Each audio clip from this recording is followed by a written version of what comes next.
एक समय की बात है। दक्षिण भारत के एक छोटे से गांव में सरस्वती अपने बेटे चिन्मय के साथ रहती थी। सरस्वती के पति को गुजरे हुए 10 साल बीत गए थे। तब से सरस्वती गांव में छोटे मोटे काम करके अपना और अपने बेटे का गुजारा करती थी। अब चिन्मय लगभग 15 साल का था। अम्मा, मैंने एक काम ढूंढ लिया है। कैसा काम? लकड़ियाँ काटने का काम। पर बेटा, उसके लिए तो तुमको जंगल जाना होगा। हाँ माँ। जंगल में जंगली जानवर भी होते हैं बेटा। अगर तुम्हें कुछ हो गया तो मेरा क्या होगा? अम्मा, ऐसा कुछ नहीं होगा, आप चिंता मत करो। मेरे साथ और भी लोग हैं जो जंगल जाएंगे। और ये देखो, मेरे पास कितनी बड़ी कुल्हाड़ी है। कोई जंगली जानवर मेरे पास तक नहीं आ पाएगा। अपना ख्याल रखना बेटा। हाँ अम्मा, आप चिंता ना करें। अगले दिन से चिन्मय बाकी लकड़हारों के साथ जंगल जाने लगा। लकड़हारों ने उसे पेड़ काटना सिखाया। वो भी जल्दी जल्दी काम सीख रहा था। ऐसे ही कई दिन बीत गए। बरसात के मौसम में एक दिन चिन्मय अकेले ही जंगल आया। वो लकड़ियां देख रहा था तो सारी लकड़ियां गीली थीं। ये सब तो गीला है, थोड़ा आगे चलकर देखता हूँ। चिन्मय घने जंगलों में पहुंच गया। वहां अचानक उसे किसी के रोने की आवाज आने लगी। वो आवाज का पीछा करते हुए एक झाड़ियों में जा पहुंचा, जहां उसने देखा कि एक लड़की अटकी हुई थी और रो रही थी। अरे अरे अरे अरे, तुम यहाँ कैसे अटक गई? चिन्मय ने उस लड़की को खींचा तो उसने देखा कि उस लड़की के पंख भी हैं। ये क्या, तुम्हारे पंख? हाँ, मैं परी हूँ। पहली बार धरती लोक घूमने आई थी। रात के अंधेरे में एक शेरनी मेरे पीछे पड़ी थी। मैं डर के मारे भागने लगी और यहाँ तक आ गई। मैं शेरनी से तो बच गई, पर तब से मैं निकल नहीं पा रही हूँ। मेरे पंख भी घायल हैं। देखो। चिन्मय ने अपनी कुल्हाड़ी से झाड़ियां काट दी और परी को आजाद कर दिया। शुक्रिया, तुमने मुझे आजाद किया। तुम्हारा बहुत बहुत शुक्रिया। अब तुम मेरे साथ घर चलो। तुम घायल हो, इस हालत में उड़ भी नहीं पाओगी। और अगर तुम इस जंगल में रही तो किसी ना किसी जंगली जानवर का शिकार हो जाओगी। तुम मेरे साथ चलो। शायद तुम ठीक कह रहे हो। पर तुम्हारे ये पंख, अगर इंसानों ने ये देख लिए तो? कोई नहीं देखेगा। परी ने जादू किया और वो परी से एक मामूली लड़की में बदल गई। अब चलो। चिन्मय परी को अपने साथ घर ले आया और घर जाकर उसने सब कुछ अपनी माँ को बताया। अम्मा, परी के ठीक होने तक हमें उसका ख्याल रखना ही होगा। हाँ बेटा, तू वैद्य जी के पास जाकर मरहम ले आ। नहीं नहीं, मरहम की जरूरत नहीं है। परियां अपनी खुद की शक्ति से ही ठीक हो जाती हैं। बस हमें खाना और आराम की जरूरत होती है अम्मा। ठीक है बेटा, तुम आराम करो। मैं सबके खाने का इंतजाम करती हूँ। परी वहीं लेट गई और चिन्मय और सरस्वती घर के बाहर आए। परी हमारी मेहमान है, हमें उसे अच्छा अच्छा खाना खिलाना चाहिए। हाँ अम्मा। बेटा, हमारे पास पैसे भी तो नहीं है, पर ये ताजी सेंग की फलियां उगी हैं। सोचा था कुछ दिन बाद तेरे जन्मदिन पर बनाऊंगी, पर अब परी के लिए यही बना देती हूँ। हाँ अम्मा, जैसे आपको ठीक लगे। इन दोनों की सारी बातें परी ने सुन ली और उनके वहां से जाने के बाद परी ने सेंग की फलियों के पौधे पर जादू किया। सरस्वती ने सेंग की फलियों से स्वादिष्ट सांबर बनाया और चावल के साथ परी को परोसा। बहुत स्वादिष्ट है। हाँ, ये सेंग की फलियां मैंने खुद उगाई है ना। मैं जानती हूँ अम्मा। परी ने भोजन किया और उसकी शक्तियाँ बढ़ गई। फिर उसने खुद अपने आप ही अपने घावों को भर दिया। अब मैं बिल्कुल ठीक हूँ और परी लोग लौट सकती हूँ अम्मा। आप दोनों ने मेरी बहुत मदद की है। शुक्रिया। ये हमारा धर्म है बेटा। अम्मा, मैं आपको कुछ देकर जा रही हूँ। कृपया इसे स्वीकार कीजिएगा। आपके सेंग की फलियों के पेड़ जादुई बन चुके हैं। आप जितनी बार भी सेंग की फलियां निकालेंगी, ये उतनी बार उगेंगी। अब जितनी मर्जी उतना सांभर बनाकर खाइए। शुक्रिया चिन्मय, तुम बहुत अच्छे हो। परी उड़कर वहां से चली गई। सरस्वती और चिन्मय बाहर आए और उन्होंने कुछ सेंग की फलियां तोड़ ली और वापस वहां नई फलियां उगाई। ये देखकर दोनों खुश हो गए। अब तो हम जब मर्जी सांभर बना सकते हैं चिन्मय। अम्मा, सांबर बनाकर बेच भी सकते हैं। हाँ, चिन्मय और सरस्वती ने ढेर सारी सेंग की फलियां तोड़ ली और उन फलियों से ढेर सारा सांबर बनाया और साथ में चावल भी पकाए। मैं ये सांबर चावल बेच कर आता हूँ अम्मा। सांबर चावल का डिब्बा लेकर चिन्मय बाजार पहुंचा। लोग उसका सांबर चावल खाते और उसे पैसे देते थे। उस दिन से सरस्वती रोज जादुई सेंग की फलियां तोड़कर उससे सांबर बनाया करती थी। चिन्मय इन सांबर चावल को बाजार में बेचता था। जादुई सेंग की फलियों से बना सांबर चावल चिन्मय और सरस्वती की आजीविका का साधन बन गया। उसके बाद सरस्वती कभी किसी के घर काम करने नहीं गई, ना ही चिन्मय लकड़ियां काटने जंगल गया। अब वो लोग सांबर चावल बेचकर ही अपना गुजारा कर रहे थे। केशव का कपड़ा बनाने का कारखाना था। इस कारखाने में 3 मजदूर काम करते थे, मूर्ति, भंवर और मुकेश। अरे मुकेश, इस हफ्ते कितना रोल कपड़ा निकला? मालिक 15 रोल। अरे लेकिन हर हफ्ते तो 16 रोल निकलते थे ना, तो इस हफ्ते एक कम कैसे? वो मालिक, मूर्ति पिछले हफ्ते लेट आ रहा था, इस वजह से वो हो सकता है। ऐसा? वो क्या इस कारखाने को अपने बाप का समझता है? जब मन किया मुंह उठाए चले आए। उसे बोल दो कि ऐसा नहीं चलेगा। ठीक है मालिक। हालांकि सच ये था कि ना ही मूर्ति लेट आया था और ना ही उसने काम कम किया था। काम चोरी तो खुद मुकेश कर रहा था और इसका कारण था उसका नया मोबाइल फोन। जब मुकेश और भंवर काम करते थे तब मुकेश अपने फोन पे वीडियो देखते बैठा रहता था। अगले हफ्ते भी जब कपड़े का उत्पादन कम हुआ तो केशव भड़क गया। इस हफ्ते भी बस 15 रोल? क्या इस हफ्ते भी मूर्ति लेट आ रहा था? वो मालिक, हाँ, तो उससे बोल दो घर जाने के लिए। कल से उसे काम पर आने की कोई जरूरत नहीं है और तुम किसी दूसरे आदमी को ढूंढो जिसे काम की जरूरत हो और जो हमारा काम ईमानदारी से करे। ठीक है मालिक। मुकेश मूर्ति के पास गया।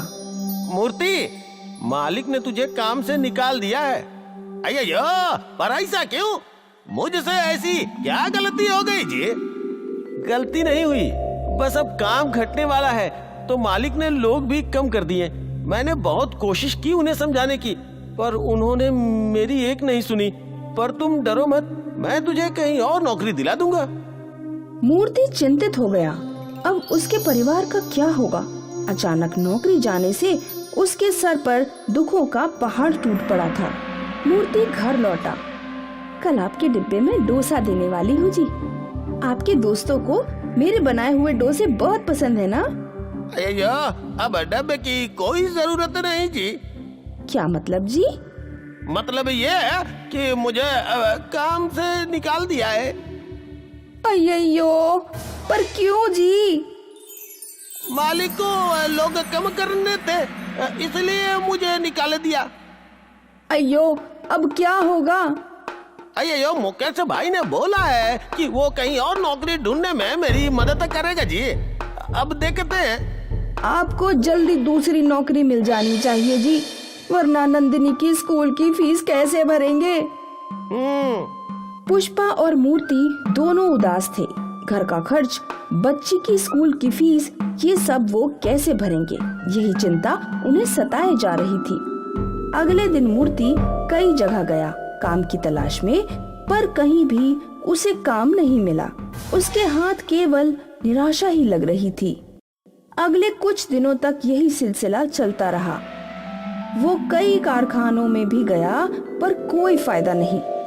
क्या आपको नौकरी मिल गई?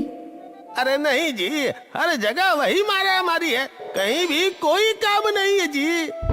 तो आप कोई छोटा मोटा व्यापार कर लीजिए। अयो, व्यापार करने के लिए मुझे आता ही क्या है? बस एक कपड़ा बनाना ही तो आता है, पर उसके लिए भी तो बड़ी बड़ी मशीनें चाहिए जी। है क्या हम मिलकर कुछ काम कर सकते हैं जी? जैसे क्या? आप और आपके दोस्त हमेशा मेरे डोसों की तारीफ करते रहते हैं। क्या हम लोग मिलकर डोसा बेच सकते हैं? वैसे सुझाव बुरा नहीं है जी। डोसे का ठेला डालने में खर्चा भी कम होगा और आमदनी भी होंगी है। कुछ नहीं करने से तो यही अच्छा है जी है? अरे वाह, मुझे उम्मीद है कि हमारे साथ सब कुछ अच्छा ही होगा। हाँ। अगले दिन गांव के चौराहे पे मूर्ति और पुष्पा ने अपना डोसे का स्टॉल लगा लिया। हे भगवान, हमारी मदद कर। स्टॉल खुलते ही वहाँ एक ग्राहक आया। एक मसाला डोसा मिलेगा क्या? हाँ हाँ, और देखते ही देखते काफी ग्राहक आने लगे। पुष्पा और मूर्ति दोनों बहुत खुश थे। पहले ही दिन उनका डोसे का व्यवसाय चल पड़ा था। अभी डोसा एकदम मस्त बना है। हाँ हाँ, वाकई में कमाल है। ग्राहक खुश थे और मूर्ति और पुष्पा भी। उस रात जब वो घर पहुँचे तो बहुत खुश थे। वो अपनी बच्ची के लिए चॉकलेट ले गए थे। ये देखो नंदनी, पापा तुम्हारे लिए क्या लाए हैं जी? अरे चॉकलेट! नंदिनी ने पापा के हाथों से चॉकलेट ले लिया और उन्हें किस्सी भी दी। मूर्ति आज बहुत खुश था। अयो पुष्पा, आज हमने 1000 रुपए कमाए हैं जी है? बाप रे, इतने!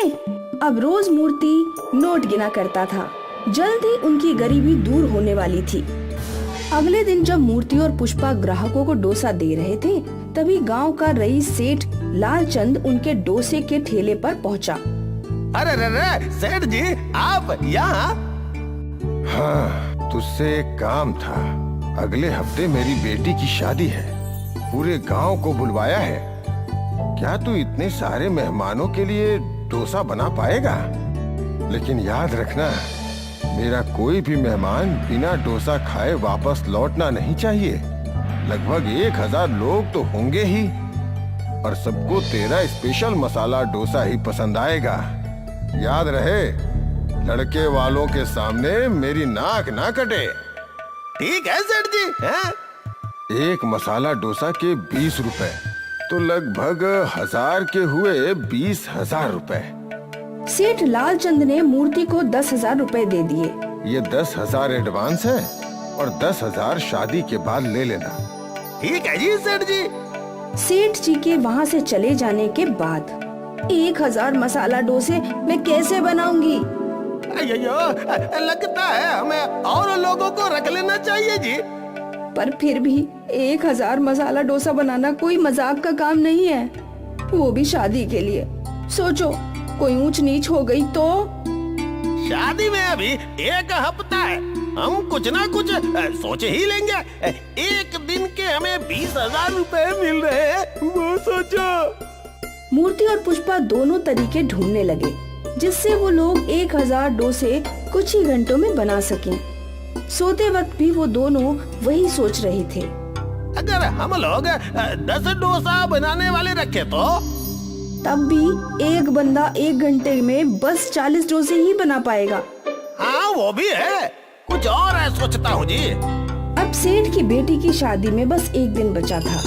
अब भी मूर्ति और पुष्पा तरीका ढूंढ रहे थे जिससे वो लोग 1000 डोसे बना सकें। अगर हम सारी रात बैठकर डोसे बनाएं तो? अयो, सुबह तक तो सब ठंडे हो जाएंगे जी और किसी को भी खाकर मजा नहीं आएगा। हे भगवान, अब तू ही हमारी मदद कर।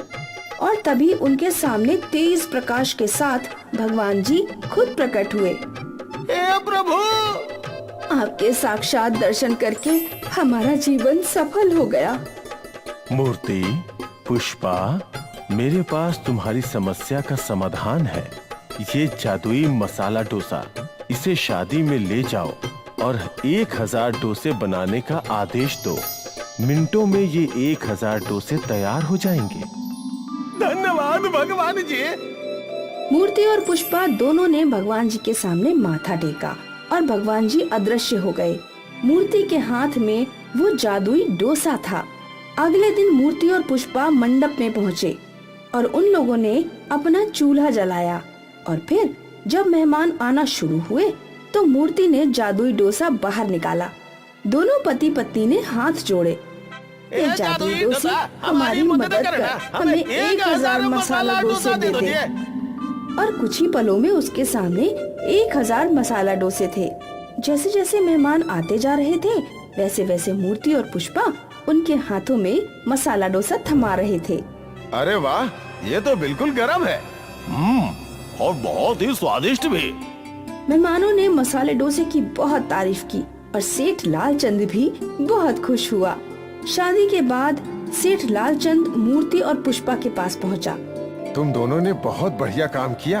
वैसे मुझे तुम्हें 10,000 देने थे, पर आज मैं बहुत खुश हूँ। ये लो 20,000। 20,000 रुपए पाकर मूर्ति और पुष्पा दोनों बहुत खुश थे। फिर क्या था, जादुई डोसे की वजह से मूर्ति और पुष्पा ने बड़े बड़े शादी और पार्टीज के ऑर्डर लिए और कुछ ही दिनों में वो गरीब से अमीर बन गए। उनकी किस्मत चमक गई। तमिलनाडु के एक गांव में संध्या और उसका पति इडली बेचने का काम किया करते थे। संध्या का पति मनोज इडली बेचने में उसका हाथ बटाया करता था। मेहनती और काबिल होने के साथ साथ संध्या दयालु भी थी। कई बार तो लोगों को इडली फ्री में भी दे दिया करती थी। संध्या के पिता आयुर्वेद के बहुत बड़े वैद्य थे। इसी वजह से संध्या को भी जड़ी बूटी, पेड़ पौधे और सारे आयुर्वेदिक चीजों का पूरा ज्ञान था। संध्या दीदी, एक प्लेट इडली सांभर दे देना, चटनी थोड़ी सी तीखी देना। इतनी तीखी चटनी क्यों? क्योंकि मुझे सर्दी है ना, इसलिए। संध्या तुरंत अपने बगीचे से एक जड़ी बूटी की पत्ती ले आई और उसने तीखी चटनी में डालकर उसे परोस दिया। जैसे ही उस लड़की ने अपनी इडली तीखी चटनी के साथ खाई, उसकी सर्दी झट से ठीक हो गई। अरे वाह, आपकी इडली तो जादुई है। इसमें आपने क्या क्या डाला है? मेरी सर्दी पूरी तरह से ठीक हो गई। इसमें बस एक जड़ी बूटी का पत्ता था और कुछ नहीं। यूं ही तुम दुनिया के मुफ्त में मदद करती रहोगी ना, तो क्लिनिक में बैठे डॉक्टरों को अपनी दुकान बंद करनी पड़ेगी। बस थोड़ी सी मदद ही तो की है बेचारी की। सर्दी से परेशान थी इसीलिए, वरना आपको नहीं लगता मेरे पिताजी से सीखे जड़ी बूटी का ज्ञान ऐसे ही मेरे पास रहेगा? उसका कोई मतलब नहीं होगा। दोनों बहस करके घर जा ही रहे थे, तभी उनके बेटे ने कहा, माँ, मुझे स्कूल के टिफिन में इडली मत दो। मैं हमेशा इडली लेकर जाता हूँ।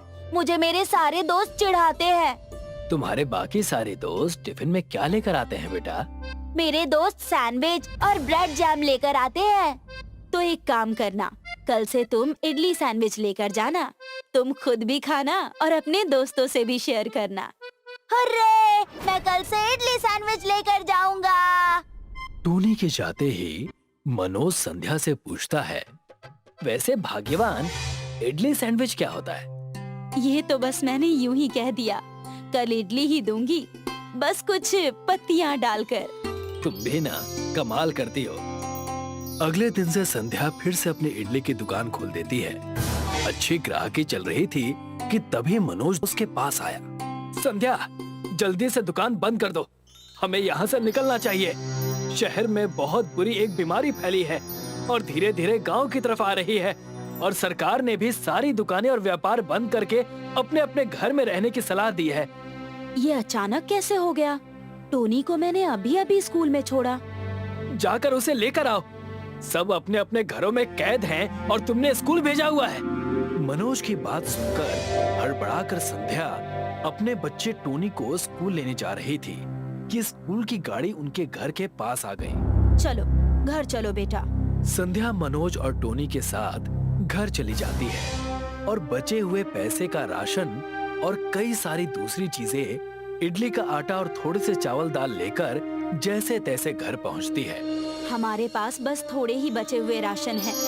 कितने दिनों तक घर में रहना है कुछ पता नहीं। हम तुम्हारे पिताजी से इस चीज की मदद क्यों नहीं ले लेते? उन्हें आयुर्वेद का इतना ज्ञान है, वो इन सब छोटी छोटी बीमारी के बारे में झट से समाधान दे देंगे। मनोज के कहने पर संध्या अपने पिताजी को फोन लगाकर सारी समस्या बताती है। तब उनके पिताजी कहते हैं, इस समस्या का समाधान मैंने तुम्हें पहले ही बता दिया था। तुम्हें बचपन से ही जड़ी बूटियों का ज्ञान है। अपने बगीचे से उन जादुई जड़ी बूटियों का इस्तेमाल करो और सारे बीमार लोगों के खाने में परोस दो। अपने पिताजी की बात सुनकर तुरंत ही संध्या अपने घर में वो किताब ढूंढने लगती है और वहाँ उसे उस बीमारी का इलाज मिल जाता है। तब बड़ी खुशी के साथ अपने पति मनोज से ये बातें बताती है। पिताजी ने जो जादुई जड़ी बूटी बताई है वो हमारे बागीचे में खूब सारी है। हम इसे अपनी इडली सैंडविच में मिलाकर पूरे गांव और शहर को खिलाकर ठीक कर सकते हैं। तो देर किस बात की, हमें उस जड़ी बूटी से लोगों का इलाज करना चाहिए ताकि हम लोगों की मदद कर सकें। लेकिन हमारे पास कुछ ही दिनों का राशन है और अगर हमने इसे भी इस्तेमाल कर दिया तो हम आगे का क्या करेंगे? पता नहीं बीमारी कब तक रहेगी और कब तक नहीं। तुम आगे की चिंता मत करो और अपने पिताजी की बताई जादुई जड़ी बूटी इडली सैंडविच में मिलाकर लोगों को दे दो। मनोज के इतना कहते ही संध्या अपने बगीचे से जादुई जड़ी बूटी, ऐसी जड़ी बूटी जो सिर्फ केवल सिद्ध पुरुष और उनके खानदान के पास थी, उस जड़ी बूटी को तोड़कर संध्या ने अपने घर के आस पड़ोस वालों के लिए इडली सैंडविच बना दी। ये तो सिर्फ 4-5 घर के लिए है और इतने में क्या होगा हमारा। जैसे ही लोगों को पता चलेगा जादुई इडली सैंडविच है, वो अपने घर से राशन और कई सारे खाने के सामान हमें देंगे। उन सब चीजों से हम और भी बनाकर रख लेंगे। आसपास के कई घरों में संध्या और मनोज ने इडली सैंडविच बांटे। इडली सैंडविच जब लोगों ने खाया तो बिल्कुल ठीक हो गए। उनका बुखार और उनकी बीमारी झट से गायब हो गई। आपके इस बड़प्पन से हमारा बच्चा बीमारी के चंगुल से निकल गया। भगवान आपका भला करे। हमें पूरे मोहल्ले और शहर को ठीक करना है। इसके लिए हमें आपके घर का राशन चाहिए। ये भी कोई पूछने की बात है? मेरी राशन की दुकान है, ये तो तुम्हें पता ही है। बस मेरी एक शर्त है कि तुम सबको जादुई इडली सैंडविच ही खिलाना। ये भी कोई पूछने की बात है? चलिए हम शुरू करते हैं। संध्या और मनोज उस औरत के राशन के दुकान जाते हैं और वहां जाकर इडली सैंडविच बनाने की सारी सामग्री ले लेते हैं और उससे बहुत सारी इडली सैंडविच बनाकर पूरे गांव और कस्बे को खिलाते हैं। भाग्यवान, अगर हमने इन सारे रोगियों का इलाज कर दिया तो पूरे गांव बल्कि पूरे शहर में हमारी इडली सैंडविच की दुकान मशहूर हो जाएगी और लोग आयुर्वेद उपचार अपनाने लगेंगे। आपने बिल्कुल सही कहा। हमें बस जादुई जड़ी बूटी इडली के अंदर डालकर उसका सैंडविच बनाना है और सारा काम हो जाएगा। चलिए बिना देरी किए हम काम शुरू कर देते हैं। पूरे गांव को संध्या और मनोज हर एक घरों में जाकर जादुई इडली सैंडविच देते हैं और उनसे कहते हैं, ये लीजिए, हमारी इडली सैंडविच खा लीजिए। इससे आपका पूरा परिवार स्वस्थ हो जाएगा और कोई भी बीमारी नहीं फैलेगी। जी मैंने बहुत सुना है इस इडली सैंडविच के बारे में और मैं ये जरूर खाऊंगा। संध्या उस आदमी को जैसे ही इडली सैंडविच देती है, वो आदमी अपने परिवार को खिला देता है और देखते ही देखते कुछ ही क्षण में उनकी बीमारी गायब हो जाती है। भगवान आपका भला करे, आप इतना नेक काम कर रहे हैं। हर एक परिवार से आपको दुआ मिलेगी। मैं तहे दिल से आपका शुक्रिया अदा करना चाहूंगा। संध्या और मनोज खुश होकर वहाँ से चले जाते हैं। सारा गांव उनके जादुई इडली सैंडविच के गुणगान गाने लगता है। तुम अपने पिताजी को फोन करके धन्यवाद कह दो, उन्होंने हमें इस बीमारी से बचा लिया। मनोज की बात सुनकर संध्या अपने पिताजी को धन्यवाद कहती है और पूरा परिवार खुशी खुशी अपनी इडली सैंडविच बेचने लगता है और अपना जीवन बिताने लगता है। विकासपुर नाम के गांव में घूंघट लाल अपने नौकर रमन के साथ डोसा बेचने का काम किया करता था। रमन घूंघट लाल के दुकान पर काम करता था। हमेशा घूंघट लाल रमन की गलतियों पर उसे कुछ न कुछ सुनाया करता था। पूरे विकासपुर में सिर्फ एक ही प्रसिद्ध डोसे की दुकान होने की वजह से घूंघट लाल हमेशा घमंड में रहता और तो और लोगों को मिलावट का डोसा बेचा करता। अरे भाई घूंघट लाल, अच्छा सा मैसूर मसाला डोसा परोस दो। तुम्हारी दुकान से खाए बहुत दिन हो गए भाई। हाँ हाँ, बैठिए बैठिए। अरे रमन, इन भाई साहब को मैसूर मसाला डोसा दे दे, अच्छा बना कर देना, और अगर कोई गलती हुई ना तो मैं तेरी नौकरी खा जाऊंगा। अरे भाई थोड़ी चटनी अच्छी देना। रमन के हाथों की चटनी बहुत अच्छी होती है। धन्यवाद धन्यवाद। अब तो मैं आपको थोड़ी सी ज्यादा ही परोसूंगा। हाँ। रमन के चटनी और डोसा ज्यादा परोसने की बात से घूंघटलाल कहता है, अरे कैसे ज्यादा परोस दूंगा? जितना पैसा मिलता है उतने का ही डोसा और सामान देना है, उससे ज्यादा का नहीं। थोड़ी सी तुम्हारी तारीफ क्या कर दी, तुमने तो मेरा मुनाफा घाटे में ही बदल दिया। माफ करना मालिक। रमन को खरी खोटी सुनाकर घूंघटलाल डोसे और चटनी में मिलावट करने की बात करता है। अरे हमें अब डोसे में मिलावट करनी होगी। पूरे गांव में हमारी दुकान है, इसे हम जैसे चाहे वैसे चला सकते हैं। चटनी में पानी और डोसे में आटा मिलाकर भी खिला सकते हैं। कम पैसे लगाकर अच्छा मुनाफा कमा सकते हैं। अच्छा, लेकिन मालिक, हमें गांव वालों के साथ ऐसा करने की क्या जरूरत है? हमारा तो अपना पहले से ही व्यापार अच्छा चल रहा है। लोग बार बार हमारी चटनी और हमारा चीज डोसा खाते हैं, हमारा तो फायदा ही है। अरे इसीलिए तू ऐसा नौकर है? जरा अपनी बुद्धि से भी सोच कर देख। मालिक, आप हमेशा मेरी बुद्धि के बारे में कहते रहते हैं। पूरी दुकान मुझसे ही चलती है, क्योंकि मैं इतना अच्छा डोसा और चटनी बनाता हूँ, इसीलिए। घूंघटलाल और रमन में कहासुनी हो जाती है। रमन घूंघटलाल को मिलावट करने से रोकता है, तो घूंघटलाल रमन को अपने दुकान से निकाल देता है। अरे तुम्हें नौकरी से मैं अभी निकाल देता हूँ। बहुत हो गया तुम्हारा, बहुत मिल जाएंगे मुझे तुम्हारे जैसे। अरे मुझे खुद आपके यहाँ नौकरी नहीं करनी, आप मेरा हिसाब आज तक का कर दीजिए। रमन मायूस होकर अपने घर चला जाता है और अपनी पत्नी रागिनी को सारी बात बता देता है। अरे तो क्या हो गया? मैंने आपसे पहले ही कहा था कि आप अपनी खुद की एक दुकान खोल लीजिए। पूरे विलासपुर में सिर्फ एक ही डोसे की दुकान है, और वो भी आपकी वजह से चलती है। घूंघटलाल तो बस आपसे पैसे कमा रहा था और कुछ नहीं। खुद लाख कमा के हमें बस 100 दे रहा था। अरे तुम समझ नहीं रही हो, मालिक तो मुनाफे के चक्कर में मिलावट पर उतर आए हैं। ये देखिए मैंने क्या बनाया है, छोटे छोटे बाल्टी मैंने अपने हाथों से बनाया है। मैंने सोचा था कि कब तक आप डोसे की चटनी कटोरी में देते रहेंगे, लोगों को हमेशा कम ही पड़ जाती है, इसीलिए बाल्टी बना दी थी। रमन जब आंगन में जाकर छोटी छोटी बाल्टी देखता है तो बहुत खुश हो जाता है। रागिनी ने उसके बारे में इतना सोचा जो था। मैंने फैसला कर लिया है, मैं और तुम मिलकर एक अपनी डोसे की दुकान खोलेंगे। थोड़े पैसों की जरूरत होगी, मैं कहीं ना कहीं से बंदोबस्त कर लूंगा। सब कुछ नया करना होगा, आप जल्दबाजी में फैसला मत कीजिए, और समस्या पैसों की भी तो है। रमन अपनी समस्या लेकर गांव के सबसे बड़े जमींदार के पास चला जाता है और अपनी सारी समस्या उन्हें जाकर बता देता है। अरे आओ आओ रमन आओ। अरे कई दिनों बाद दिखाई पड़ रहे हो। कैसा चल रहा है घूंघटलाल का व्यापार? जी मैंने उनकी दुकान छोड़ दी और मैं आपसे इसी सिलसिले में बात करने आया था। हाँ कहो, मैं क्या मदद कर सकता हूँ तुम्हारी? दरअसल मुझे कुछ पैसों की जरूरत है, मैं खुद की डोसे की दुकान खोलना चाहता हूँ। अरे भाई ये तो बहुत अच्छी बात है, मैं जरूर तुम्हारी मदद करूंगा, लेकिन तुम्हें उसके लिए मुझे हर महीने कुछ पैसे देने पड़ेंगे।